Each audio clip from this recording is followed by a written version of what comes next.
For most people, inflation does not begin inside an economics textbook.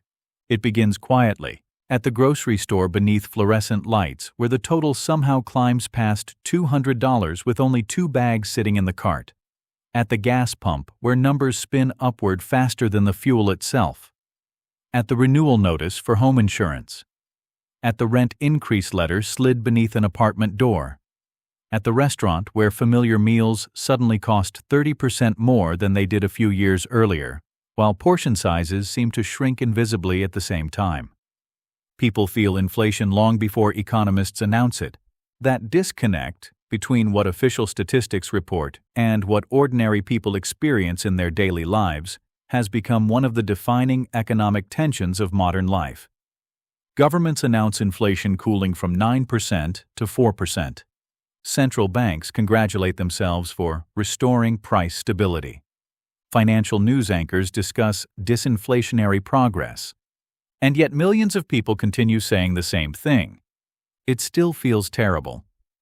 This is where the modern inflation debate truly begins, not with spreadsheets, not with monetary theory, but with a simple question. Why does inflation feel worse than the numbers say? The answer starts with understanding what inflation statistics are actually measuring, and perhaps more importantly, what they are not measuring. Because the inflation rate people hear on the news is not a direct measurement of suffering, pressure, stress, or affordability. It is a constructed statistical model, a model built around averages, and averages can hide enormous realities. The most widely used inflation measure in the developed world is the Consumer Price Index, usually called CPI. CPI attempts to measure the average change in prices across a standardized basket of goods and services. Food, transportation, housing costs, clothing, healthcare, entertainment, utilities, and hundreds of other categories are combined together into one giant weighted statistical estimate representing the typical consumer. But the typical consumer does not actually exist. A retired homeowner experiences inflation differently than a young renter. A single urban professional experiences inflation differently than a family with 4 children. Someone earning investment income experiences inflation differently than someone living paycheck to paycheck. The CPI compresses all these realities into one national average, and averages often smooth away the pain. Imagine 2 people standing in freezing water. One is waist deep, the other is completely submerged. On average, both are only partially underwater. That is how inflation statistics can behave. Official inflation numbers are designed to capture broad price movements across the economy. But human beings do not experience inflation broadly. They experience it specifically, personally, emotionally. People remember the products they buy every week, not the abstract averages they rarely encounter. This is why food inflation becomes psychologically dominant even when economists insist overall inflation is moderating. A smartphone purchased once every 4 years matters less emotionally than eggs, bread, rent, gasoline, or utilities purchased every single week. Frequency matters. Visibility matters. Necessity matters. And modern inflation has hit necessities especially hard. This is where the story becomes more complicated. Because over the past several decades, many developed economies slowly transitioned into systems where official inflation often remained relatively moderate, while asset prices exploded upward. Homes, stocks, land, education, financial assets. In many countries, central banks successfully stabilized consumer price inflation after the chaos of the 1970s and early 1980s. CPI inflation became relatively tame by historical standards, but something else quietly inflated instead: assets. And asset inflation affects society very differently than consumer inflation. Consumer inflation hurts gradually. Asset inflation reshapes entire civilizations. When housing prices rise faster than wages for decades, younger generations experience economic life differently than older generations did. A house stops feeling like shelter. It becomes a financial system, a speculative instrument, a forced investment strategy. This changes psychology at a national level. People begin measuring life milestones not through family, work, or community, but through asset access. Can you buy a home? Can you enter the market? Can you stay in the market? Will you ever escape rent? And once housing becomes deeply financialized, inflation stops feeling temporary. It begins feeling permanent. This is one reason modern inflation feels uniquely unsettling compared to older inflationary periods. Many people are not merely experiencing higher prices, they are experiencing exclusion. Exclusion from ownership, exclusion from stability, exclusion from the economic trajectory previous generations considered normal. The numbers on television may show inflation falling from 8% to 3%. But if home prices doubled over the previous decade while wages failed to keep pace, people do not feel relief. They feel trapped. This is where the divide between macroeconomic indicators and lived reality becomes enormous. Economic models often focus on rates of change. Human beings focus on levels. Economists celebrate when inflation slows. Consumers notice prices never returned. If groceries rise 20% over 3 years and then stabilize, official inflation may appear under control. But families are still paying 20% more forever. That distinction matters psychologically, deeply. Modern inflation is not experienced as a temporary spike. It is experienced as a ratchet. Prices rise quickly, but rarely fall meaningfully afterward.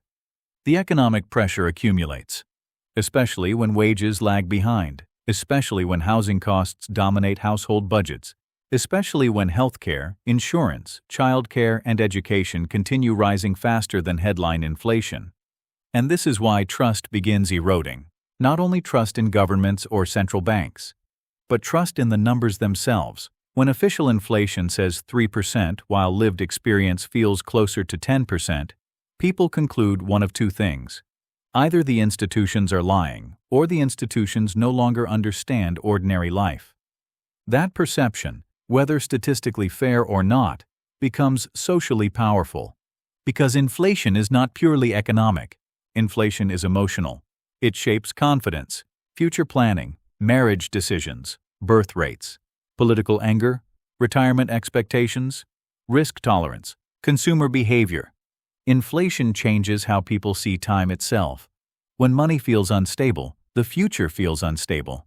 And this emotional dimension rarely appears in official statistics, because CPI measures prices. But it cannot fully measure anxiety. It cannot measure exhaustion. It cannot measure the feeling of slowly losing ground despite working constantly.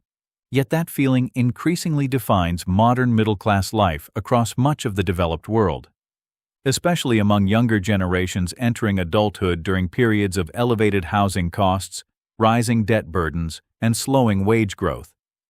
This is where the modern inflation conversation stops being technical and starts becoming existential. Because underneath the statistics lies a deeper fear. What if the economic system no longer produces stability for ordinary people? That fear is difficult to quantify, but people feel it everywhere, at the grocery store, at mortgage renewal time, inside apartment searches, at restaurant tables, during salary negotiations, while reviewing retirement accounts, and perhaps most importantly, while comparing their lives to the lives their parents once expected they would have. The official inflation numbers may be mathematically correct, but lived inflation operates inside memory, expectation, comparison, and daily repetition, which means inflation is never just about arithmetic. It is about whether people believe the future is becoming more affordable or permanently less reachable. And for millions of people, that answer already feels painfully obvious. For much of the 20th century, inflation was relatively easy to recognize. Prices rose visibly, currencies weakened openly, governments printed too much money, wages chased rising costs, and entire economies entered painful inflationary spirals that ordinary people could immediately feel. But modern inflation evolved into something more complicated, more subtle, more uneven, and in many ways more psychologically destabilizing. Because over the past several decades, many advanced economies experienced a strange split. Consumer inflation often appeared manageable. Meanwhile, asset prices exploded into entirely different dimensions. Homes rose faster than wages. Stocks rose faster than productivity. Land values rose faster than incomes. Financial wealth expanded far faster than the real economy underneath it.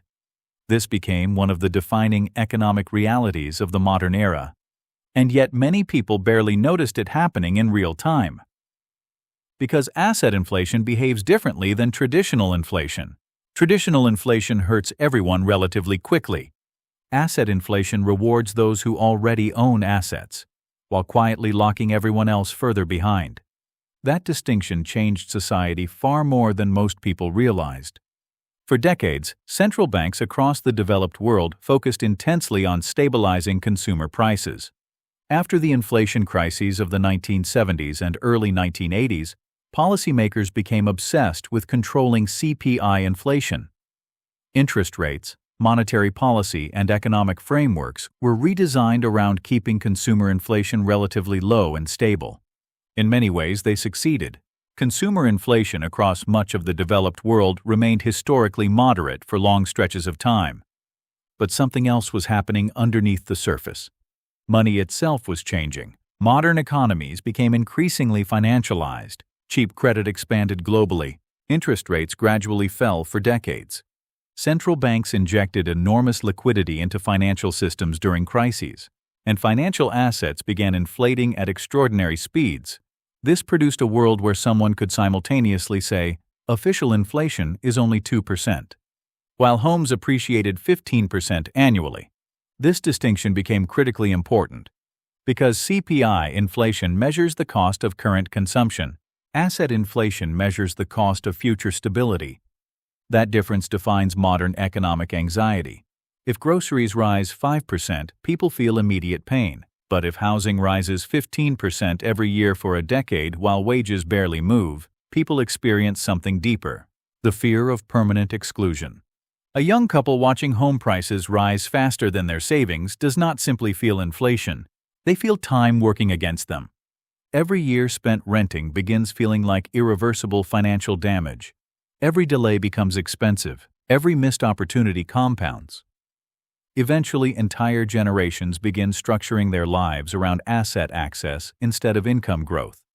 This is one reason modern inflation feels emotionally overwhelming even during periods when headline CPI appears relatively controlled. Because people are not only trying to afford daily life, they are trying to gain entry into systems of ownership that continuously move further away. This dynamic accelerated dramatically after the 2008 global financial crisis. Following the collapse of housing and banking markets, central banks around the world slashed interest rates to historic lows. Trillions of dollars in liquidity entered financial systems through stimulus programs, quantitative easing, emergency lending facilities, and ultra-cheap borrowing conditions. The goal was stabilization, prevent collapse, restore confidence. And once again, in many ways, policymakers succeeded. But the side effects were enormous. Cheap money tends to flow toward assets first. Stocks surged, real estate surged, luxury assets surged, corporate valuations surged. Financial markets recovered far faster than ordinary wages. And the people who already owned significant assets often became dramatically wealthier. Meanwhile, younger generations attempting to buy homes entered increasingly distorted markets shaped by ultra-low borrowing costs and investor demand. Housing stopped behaving purely like shelter. It became an investment vehicle supported by monetary policy itself. This changed social psychology profoundly. Entire societies slowly became dependent on rising asset values to maintain economic confidence. Retirement systems depended on appreciating stock markets. Governments depended on housing activity. Consumers depended on rising home equity. Banks depended on continuously inflated collateral values. In many countries, the economy itself became deeply intertwined with asset appreciation. And once that happens, lowering asset prices becomes politically dangerous.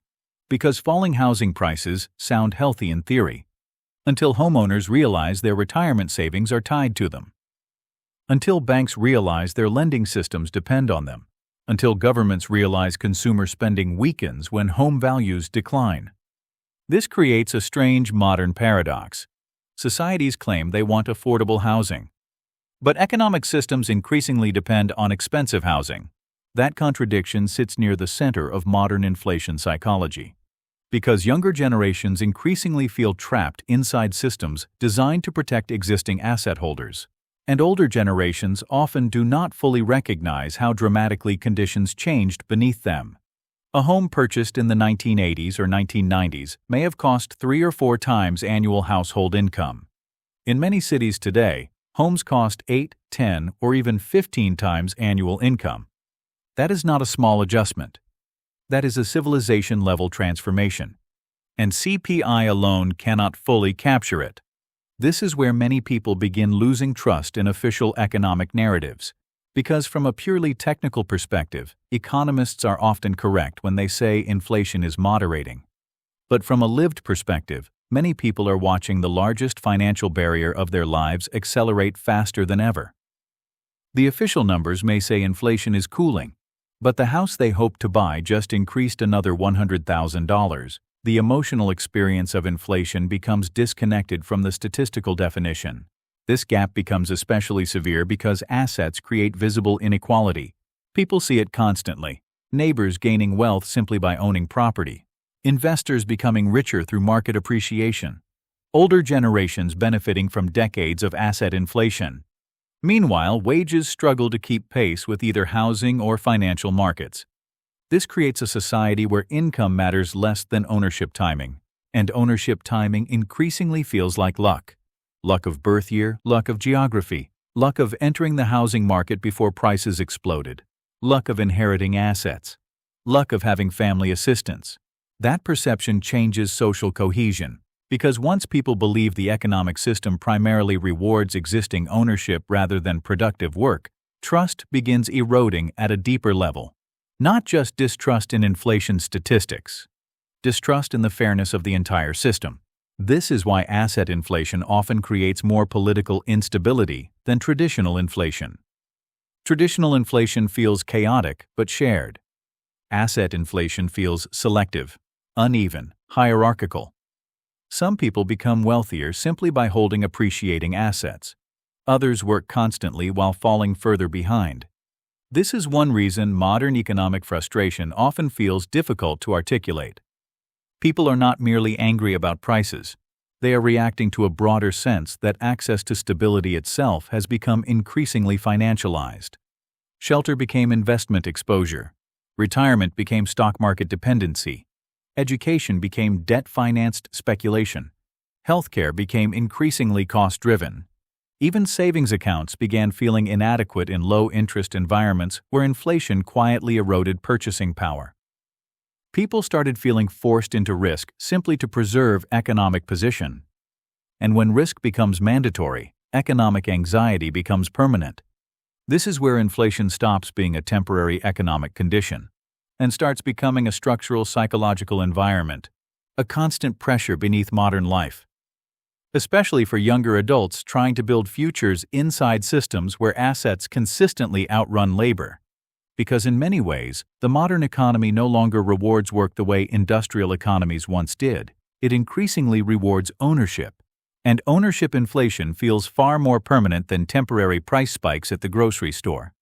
Which is why inflation today often feels less like a passing economic cycle, and more like an invisible wall slowly rising between generations. For most of modern history, housing was understood primarily as shelter, a place to live, a place to raise children, a place to return to after work. Homes certainly carried financial value, but they were not yet treated as the central engine of national economic psychology. That changed slowly, then all at once. And once housing transformed from shelter into a financial asset class, inflation itself began feeling fundamentally different. Because housing is unlike almost every other product in the economy. People can delay buying a new television. They can postpone vacations. They can switch restaurants. They can reduce discretionary spending, but shelter is not optional. Which means when housing costs rise dramatically, people do not simply consume less. They restructure their entire lives around the pressure. This is one reason modern inflation feels so emotionally overwhelming. Housing costs touch nearly everything, where people live, whether they marry, whether they have children, whether they move for opportunities, whether they save, whether they retire, whether they feel stable at all. Once housing becomes expensive enough, It stops being a category within inflation. It becomes the foundation underneath all economic stress. And over the past several decades, housing prices in many developed countries rose far faster than incomes, especially in major cities, especially after the 2008 financial crisis, especially during the ultra-low interest rate era of the 2010s and early 2020s. The result was a historic transformation in affordability. In many cities, homeownership shifted from being a realistic middle-class milestone into something increasingly resembling a competitive financial contest. This altered social psychology profoundly. Previous generations often viewed homes as long-term stability. Younger generations increasingly view housing as a moving target, a race against prices, a fear of being permanently left behind. And because homes are so expensive, even small price increases create enormous consequences. A 10% increase in grocery costs hurts. A 10% increase in housing costs can change the entire trajectory of a person's life, especially when debt becomes involved. Modern housing systems are deeply dependent on leverage. Mortgages stretch across decades. Interest rates determine affordability more than wages alone. And when housing prices rise while interest rates also rise, the pressure compounds violently. This is exactly what many countries experienced during the inflation surge of the early 2020s. Home prices had already climbed dramatically during the low-rate era. Then inflation accelerated. Central banks raised interest rates aggressively to fight consumer inflation. Mortgage costs exploded upward. And suddenly, millions of households faced a brutal combination: high prices, high borrowing costs, and insufficient wage growth. This created a strange emotional environment where even people earning relatively strong incomes began feeling economically fragile. Because housing inflation changes how people mentally experience money itself. When shelter consumes enormous portions of income, everything else feels more dangerous. Unexpected bills feel threatening. Job loss feels catastrophic. Family planning becomes uncertain. Retirement feels distant. People become more financially defensive, more anxious, more cautious. And once large portions of society begin operating psychologically from scarcity rather than stability, consumer behavior changes everywhere. People delay purchases, delay children, delay marriage, delay risk-taking, delay mobility. Economic optimism weakens gradually. Not because people stopped working, but because the cost of maintaining ordinary life became exhausting. This is where inflation becomes cultural, not merely financial. Housing inflation also reshaped cities themselves. In many urban areas, neighborhoods transformed from communities into investment zones. Institutional investors entered residential housing markets. Short-term rental platforms altered supply dynamics. Speculation accelerated. Vacant investment properties increased in some regions. Meanwhile, zoning restrictions, slow permitting systems, infrastructure limitations, and construction shortages restricted new supply. The result was a system where demand increasingly outpaced accessible housing stock. And because real estate became tied to wealth creation, governments often found themselves trapped politically. Rising home prices made existing homeowners feel wealthier. Falling home prices threatened financial instability.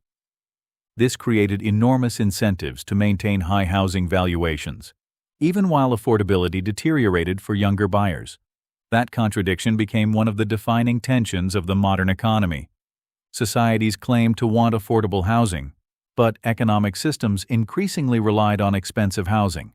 Banks relied on mortgage growth. Governments relied on property tax revenues. Consumers relied on home equity. Retirement plans relied on appreciating assets. Construction industries relied on constant expansion. Entire economies quietly adapted themselves around rising real estate values. And once that happens, affordability becomes extremely difficult to restore without triggering pain elsewhere.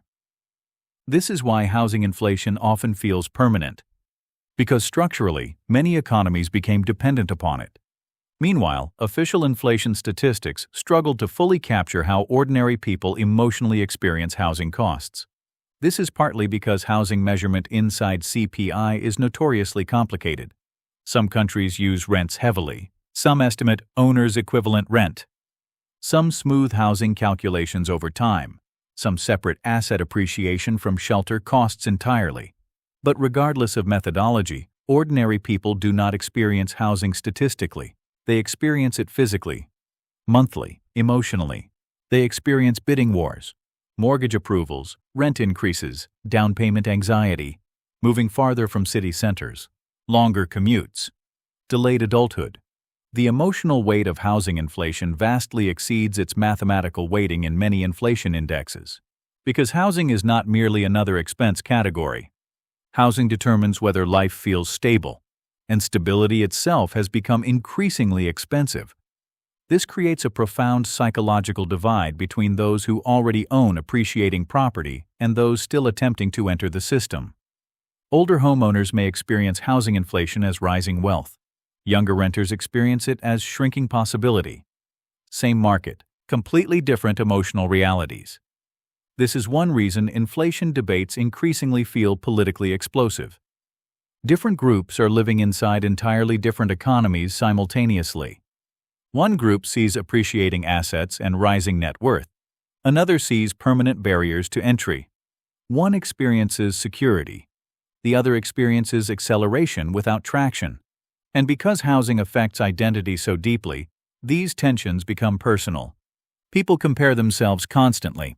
Friends buying homes, co-workers refinancing properties, parents discussing how inexpensive houses once were, social media showcasing renovations, investments, financial success. Housing inflation becomes emotionally visible everywhere.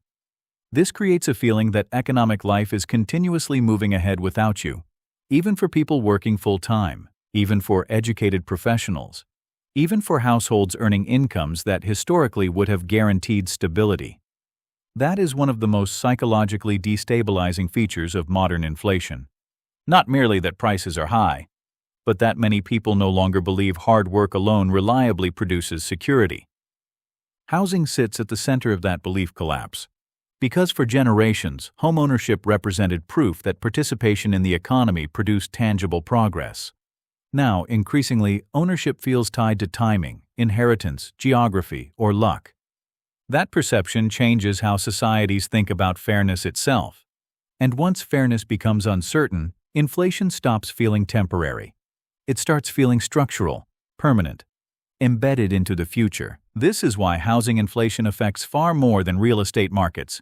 It shapes national mood, political anger, birth rates, migration patterns, retirement expectations, consumer confidence, mental health, and perhaps most importantly, belief in the future.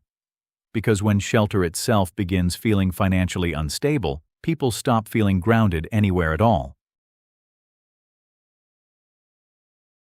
Not all inflation affects the human mind equally. Some price increases barely register. Others become emotionally unforgettable. A television costing 10% more every 5 years feels manageable.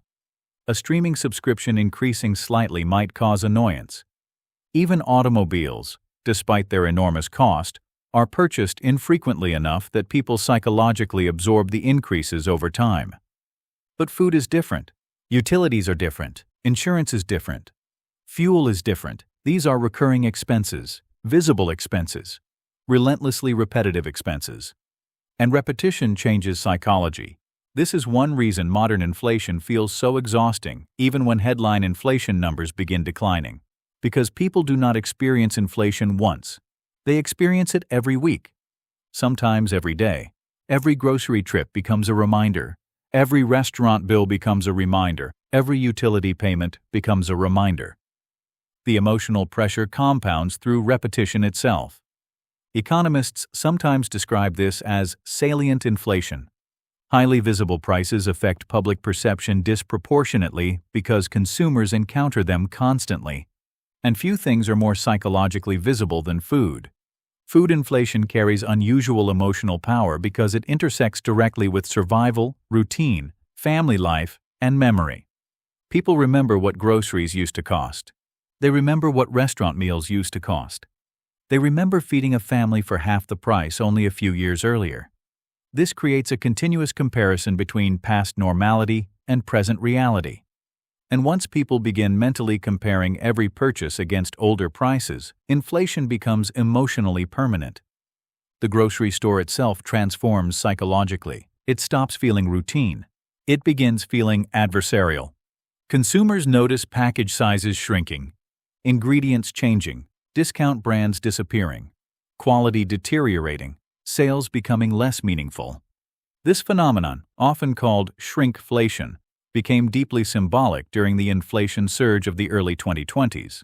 Products stayed visually similar while quietly containing less, smaller portions, fewer grams, less quantity, higher prices. Consumers interpreted this not merely as inflation, but as manipulation, and perception matters enormously during inflationary periods, because inflation is partly mathematical, but also deeply psychological. When people begin believing companies are constantly finding hidden ways to extract more money, trust deteriorates. Not only trust in corporations, trust in the entire economic environment. This erosion of trust becomes especially powerful because modern inflation has increasingly concentrated itself in essential services: healthcare, insurance, childcare, education, housing, utilities, repairs. These are not luxury purchases people can easily avoid, and service inflation behaves differently than manufactured goods inflation. Technology often becomes cheaper over time. Televisions improve while prices fall. Computers become more powerful. Consumer electronics frequently deflate. But services tied to labor, regulation, infrastructure, and demographics often rise persistently, especially in aging societies, especially in economies with labor shortages, especially when productivity improvements are limited. A haircut still requires a human being. Elder care still requires labor. Home repairs still require technicians. Medical systems still require staffing. This creates a modern paradox. People may own incredibly advanced technology at historically low relative prices while simultaneously struggling to afford ordinary life.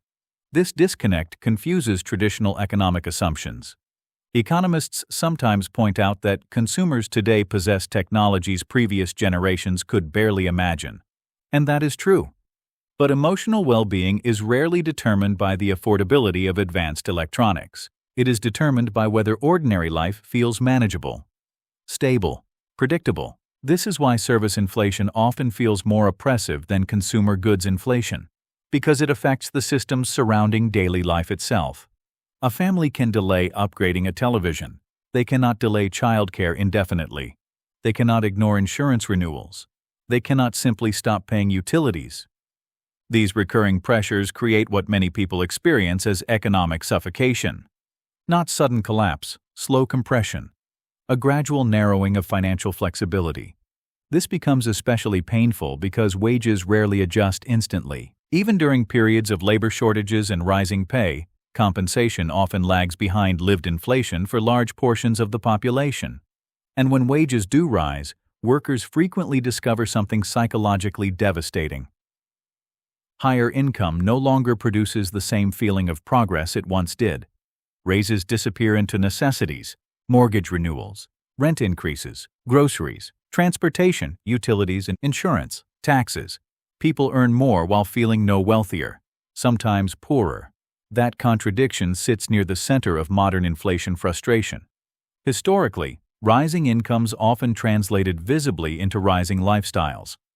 Today, many households experience rising nominal income alongside falling perceived security. This creates an especially corrosive form of economic discouragement, because effort no longer feels proportionally rewarded. And when effort loses emotional connection to advancement, morale weakens across society. This helps explain why inflation often becomes politically explosive, even when official numbers improve. Because inflation leaves behind residue, lingering damage. Consumers adapt downward slowly. Once families begin cutting restaurant visits, delaying travel, reducing purchases, or abandoning savings goals, those behavioral changes can persist long after inflation moderates statistically. Especially if prices never meaningfully reverse, and they rarely do. This is one of the least emotionally understood realities of inflation. Disinflation is not deflation. When inflation falls from 8% to 3%, prices are still rising, just more slowly. Consumers often interpret headlines announcing inflation cooling as implying relief is arriving. But at the household level, prices remain permanently elevated. The financial pressure remains embedded. People are still living inside the higher cost structure. This creates enormous frustration toward economic messaging itself. Officials speak in rates, consumers live in levels. That disconnect repeats constantly. And modern media intensifies it further. Social media turned inflation into a daily public experience. People now photograph grocery receipts, compare restaurant prices, track shrinking products online, share rent increases, discuss housing hopelessness publicly. Inflation became socially visible in ways previous generations never experienced, and visibility amplifies emotional impact. Once economic pressure becomes collectively discussed every day, it begins shaping national psychology. People start expecting inflation everywhere, and inflation expectations themselves can become economically powerful. Businesses raise prices preemptively. Workers demand higher wages. Consumers accelerate purchases before prices rise further. The emotional anticipation of inflation begins reinforcing inflationary behavior.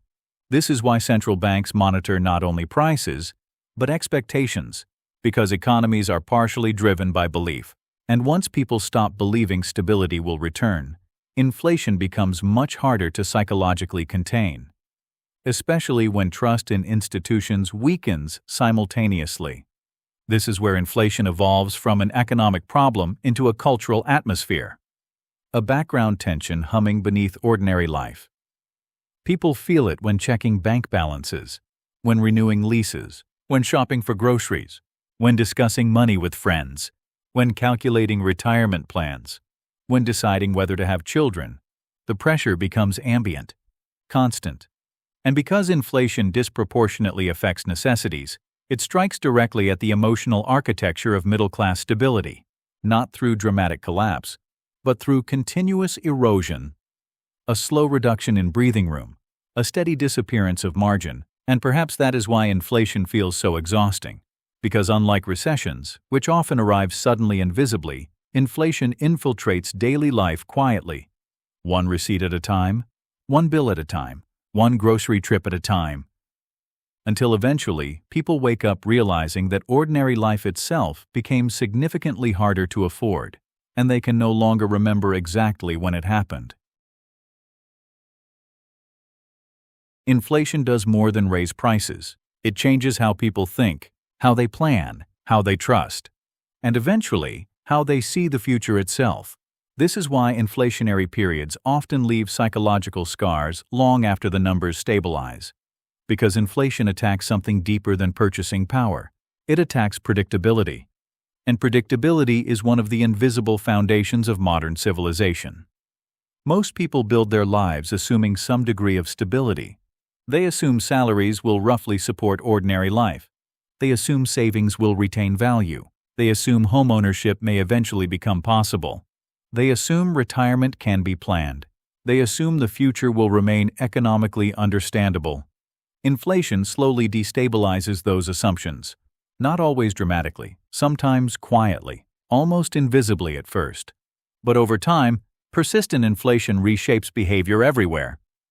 People begin spending differently, saving differently, borrowing differently, voting differently.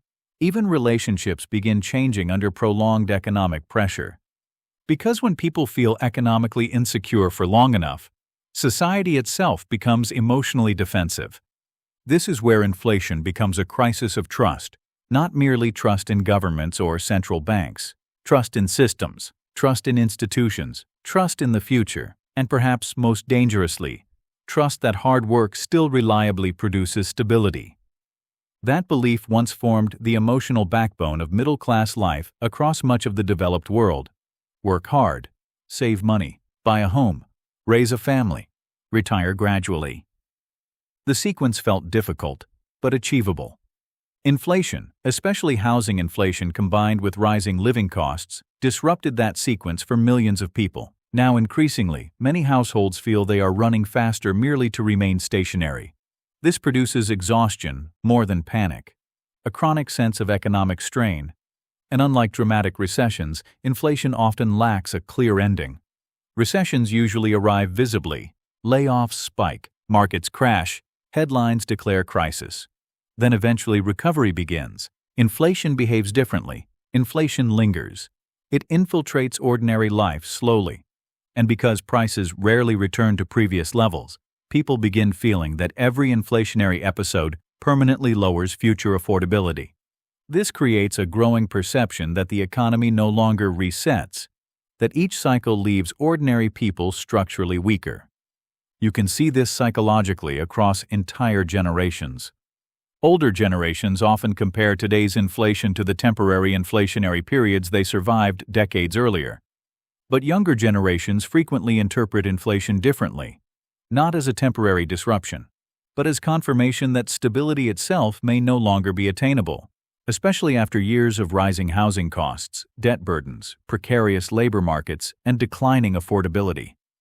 This is one reason modern inflation feels uniquely destabilizing. It arrived after decades during which many people already felt economically stretched. Housing costs had already climbed dramatically. Household debt was already elevated. Savings rates were already weakening in many regions. Younger generations were already delaying milestones. Then inflation surged on top of all of it. The result was not merely rising prices, it was cumulative exhaustion. And exhaustion changes politics. Historically, prolonged inflation often destabilizes societies because inflation exposes the invisible tensions already sitting underneath economic systems. Wealth inequality, generational divides, regional disparities, distrust of elites, distrust of institutions, distrust of expertise. Inflation amplifies all of them. Because once ordinary life becomes noticeably harder while institutions continue insisting conditions are improving, public skepticism grows rapidly, especially when official economic messaging feels disconnected from lived experience. This disconnect became highly visible during the inflation surge of the early 2020s. Governments emphasized labor market strength, GDP growth, and moderating inflation rates. Consumers emphasized groceries, rent, fuel, housing, and debt. Both perspectives were technically real, but emotionally, one felt far more immediate. This is why inflation often creates communication breakdowns between policymakers and the public. Macroeconomic indicators describe systems. Households experience survival. Those are not always the same conversation. And once people begin feeling unseen inside economic narratives, institutional trust deteriorates further. This erosion of trust spreads outward. People become skeptical of statistics, skeptical of media, skeptical of economic experts, skeptical of financial promises, skeptical that retirement systems will remain intact, skeptical that younger generations will achieve similar living standards, skeptical that governments can control the forces they once claimed to manage. That skepticism becomes economically important itself. Because economies depend heavily on confidence. People invest when they trust the future. Businesses expand when they trust demand. Consumers spend when they trust stability. Families grow when they trust affordability. When confidence weakens broadly, economies begin slowing psychologically even before data fully reflects it. People pull back, delay purchases, delay risks, delay commitments, delay expansion. The economy becomes emotionally cautious. This is one reason inflation can persist psychologically long after official numbers moderate. The trauma remains embedded in behavior. Consumers continue expecting higher prices. Workers continue demanding compensation protection. Businesses continue pricing defensively. Households continue feeling vulnerable. And because inflation affects necessities so deeply, people internalize the fear more intensely than during many financial crises. Stock market crashes frighten investors. Inflation frightens everyone, especially when it touches food, housing, utilities, transportation, and healthcare simultaneously. This broad visibility makes inflation socially contagious. Every conversation reinforces awareness. Every grocery trip reinforces memory. Every rent increase reinforces anxiety. And over time, inflation stops feeling like an event. It becomes an atmosphere, a permanent background pressure shaping modern life. This is perhaps the deepest reason inflation feels worse than the numbers say. Because official statistics measure transactions. But human beings measure expectations. People do not ask, is inflation mathematically moderating? They ask, will my life become easier? Will my children afford homes? Will retirement remain possible? Will hard work still matter? Will stability ever return? Those questions sit beneath modern inflation anxiety, and they are not easily answered by CPI reports, because ultimately, inflation is not only about prices, it is about whether people believe the economic system still produces a future they can realistically reach. And once enough people begin doubting that future, the emotional effects spread far beyond economics. They reshape culture itself. This is why inflation debates have become so emotionally charged across much of the world. They are no longer simply arguments about percentages. They are arguments about reality, about fairness, about generational expectations, about whether modern prosperity is expanding or quietly narrowing. And perhaps most importantly, inflation forces societies to confront a deeply uncomfortable possibility. What if the economy is functioning statistically, while failing emotionally? Because in the end, civilizations are not held together by charts alone. They are held together by belief. Belief that effort matters, belief that stability is achievable, belief that the future can improve. And when inflation begins eroding those beliefs year after year, the damage extends far beyond purchasing power. It reaches directly into the psychological foundations of society itself.